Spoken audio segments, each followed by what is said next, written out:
क्या कभी ये सोचा है कि एक छोटा सा फैसला, एक छोटा सा निवेश किसी की पूरी जिंदगी बदल सकता है? आज के इस विश्लेषण में हम यही समझने वाले हैं कि अपना पहला स्टॉक कैसे चुनें। 2.3 करोड़ रुपए। सुनने में ये रकम बहुत बड़ी लगती है ना? लेकिन इसकी कहानी इस रकम से भी ज्यादा दिलचस्प है। ये रकम बनी है 2004 में नेस्ले कंपनी में किए गए सिर्फ 10,000 रुपए के एक निवेश से। जी हाँ, वही नेस्ले जो मैगी और किटकैट बनाती है। ये एक जबरदस्त उदाहरण है कि कैसे एक छोटी सी रकम भी सही जगह और सही समय के साथ कितनी बड़ी बन सकती है। लेकिन अक्सर होता क्या है, जब भी निवेश की बात आती है तो हमारे मन में कई तरह के डर और गलतफहमियां आ जाती हैं। जैसे कि ये तो सिर्फ अमीरों का काम है, या इसमें बहुत रिस्क है, या फिर इसके लिए तो लाखों रुपए चाहिए। पर सच तो ये है कि दुनिया के सबसे बड़े निवेशक वॉरेन बफेट ने भी अपनी शुरुआत सिर्फ $100 से की थी। तो सवाल ये है कि आखिर शुरुआत करें तो करें कहाँ से? देखिए, सबसे पहले हम समझेंगे कि पैसा असल में पैसा बनाता कैसे है। फिर हम निवेश के सबसे अहम नियम को जानेंगे। उसके बाद हम देखेंगे कि किसी कंपनी की सेहत कैसे जांची जाती है। उन दो जादुई रेशियो को समझेंगे जो बहुत काम के हैं, और आखिर में एक सुरक्षित निवेश रणनीति के साथ इसे पूरा करेंगे। ठीक है, तो चलिए सफर के पहले पड़ाव पर चलते हैं। निवेश का पहला और सबसे जरूरी नियम। यही वो सोच है जो एक कामयाब निवेशक को जुआरी से अलग करती है, और यही हमारे पूरे विश्लेषण की नींव है। वॉरेन बफेट ने एक बहुत कमाल की बात कही थी, बिजनेस खरीदो, उसका स्टॉक नहीं। इसका सीधा सा मतलब ये है कि हम सिर्फ शेयर की कीमत के उतार चढ़ाव पर दांव नहीं लगा रहे, हम असल में उस कंपनी में एक छोटी सी हिस्सेदारी खरीद रहे हैं। जरा सोचिए, जब हम एक नया फोन भी खरीदते हैं तो कितनी रिसर्च करते हैं। कौन सा मॉडल बेहतर है, कैमरा कैसा है, बैटरी कितनी चलेगी।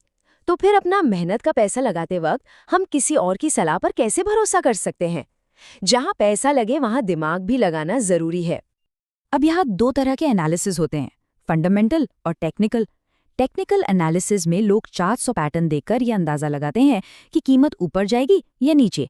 ये ज्यादातर शॉर्ट टर्म ट्रेडिंग के लिए होता है। लेकिन आज हमारा फोकस फंडामेंटल एनालिसिस पर है। हम ये समझने की कोशिश करेंगे कि कंपनी का बिजनेस कितना मजबूत है, क्योंकि हम एक मालिक की तरह सोच रहे हैं, ट्रेडर की तरह नहीं। अब जब हमारी सोच सही जगह पर आ गई है तो चलिए अब असली काम पर लगते हैं। मतलब किसी कंपनी की सेहत कैसे जांचें, कैसे पता करें कि कंपनी बाहर से जितनी अच्छी दिख रही है अंदर से भी उतनी ही मजबूत है। किसी भी कंपनी को ठीक से समझने के लिए उसकी 3 सबसे जरूरी रिपोर्ट्स होती हैं। इनकम स्टेटमेंट, जो बताती है कि कंपनी ने कितना मुनाफा या नुकसान किया। दूसरी है बैलेंस शीट, जो कंपनी के कर्ज और संपत्ति का हिसाब किताब देती है। और तीसरी है कैश फ्लो स्टेटमेंट, जो ये बताती है कि कंपनी के पास असल में कितना कैश आ और जा रहा है। अब बैलेंस शीट देखकर घबराना नहीं है, एक बहुत ही आसान सा नियम है। डेट टू इक्विटी रेशियो देखिए। अगर ये रेशियो 1 से कम है तो ये एक अच्छा संकेत है, मतलब ग्रीन फ्लैग। इसका मतलब है कि कंपनी पर कर्ज कम है और वो मजबूत है। लेकिन अगर ये रेशियो 1 से ज्यादा है तो ये एक रेड फ्लैग हो सकता है, मतलब कंपनी अपने काम के लिए कर्ज कर बहुत ज्यादा निर्भर है, जो कि जोखिम भरा हो सकता है। लेकिन एक मिनट, क्या सिर्फ प्रॉफिट के नंबर देख लेना काफी है? बिल्कुल नहीं। कभी कभी मुनाफे के आंकड़े धोखा भी दे सकते हैं। चलिए एक असली कहानी से समझते हैं कि कैश फ्लो देखना क्यों इतना जरूरी है। सुज़लॉन एनर्जी का केस देखते हैं। ये कंपनी अपनी किताबों में, मतलब कागजों पर, तो भारी मुनाफा दिखा रही थी, लेकिन उसका ऑपरेटिंग कैश फ्लो बहुत ही खराब था। अब ऑपरेटिंग कैश फ्लो का मतलब है वो असली पैसा जो कंपनी अपने मेन बिजनेस से कमा रही है। अगर मुनाफा ज्यादा है लेकिन कैश नहीं आ रहा तो इसका मतलब है कि कमाई सिर्फ कागजों पर है। नतीजा क्या हुआ? जो स्टॉक कभी 300 रुपए का था वो धड़ाम से गिरकर 3 रुपए पर आ गया। ठीक है, तो अब हम कंपनी की बेसिक हेल्थ चेक करना तो समझ गए। अब एनालिसिस को एक लेवल और ऊपर ले जाते हैं। चलिए 2 ऐसे कमाल के रेशियो देखते हैं जो एक नज़र में बहुत कुछ बता देते हैं। पहला रेशियो समझने के लिए बस एक सवाल पूछना है। इस कंपनी का 1 रुपए का मुनाफा कमाने के लिए हम कितने रुपए दे रहे हैं? इसे कहते हैं प्राइस टू अर्निंग्स या पीई रेशियो। अगर किसी कंपनी का पीई 25 है तो इसका मतलब है कि उसके 1 रुपए के मुनाफे के लिए हम 25 रुपए देने को तैयार हैं। लेकिन यहाँ एक बात याद रखनी बहुत ज़रूरी है। पीई को हमेशा उसी इंडस्ट्री की दूसरी कंपनियों से कंपेयर करना चाहिए। जैसे आप देख सकते हैं, एफएनसीजी कंपनियों का पीई अक्सर ज़्यादा होता है, जबकि बैंकिंग का कम।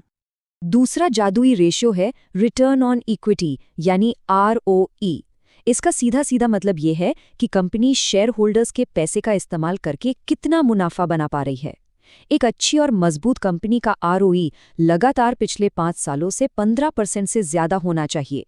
जैसे कि हिंदुस्तान यूनिलीवर का आरओई करीब 80% रहता है, जो दिखाता है कि वो कितनी कुशलता से पैसा बना रही है। अब तक हमने ये सीखा कि एक अच्छी कंपनी कैसे चुने, लेकिन ये तो लड़ाई का सिर्फ एक हिस्सा है। दूसरा और शायद उतना ही जरूरी हिस्सा है अपने निवेश को सुरक्षित रखना। तो अब बात करते हैं एक सेफ इन्वेस्टमेंट स्ट्रैटेजी की। ये कहावत तो सबने सुनी होगी, सारे अंडे एक ही टोकरी में मत रखो। और निवेश की दुनिया में ये एक सुनहरा नियम है। इसे डाइवर्सिफिकेशन कहते हैं। इसका पहला कदम है एसेट एलोकेशन, मतलब अपना सारा पैसा सिर्फ स्टॉक मार्केट में नहीं लगाना। उसे अलग अलग एसेट्स जैसे कि इक्विटी यानी शेयर, डेट यानी बॉन्ड्स और गोल्ड में बांटना चाहिए। इससे होता ये है कि अगर एक एसेट क्लास अच्छा परफॉर्म नहीं कर रहा तो दूसरा उसे संभाल लेता है और आपका कुल नुकसान कम हो जाता है। अब इसी नियम को एक कदम और आगे ले जाते हैं।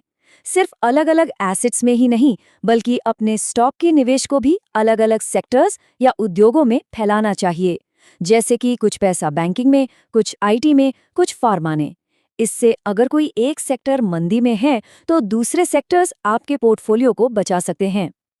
तो इस पूरी चर्चा का सार क्या है? सफल निवेश के 4 स्तंभ। पहला, रिसर्च, किसी के टिप पर नहीं, खुद बिजनेस को समझिए। दूसरा, अनुशासन, बाजार चाहे ऊपर हो या नीचे, नियमित रूप से निवेश करते रहिए।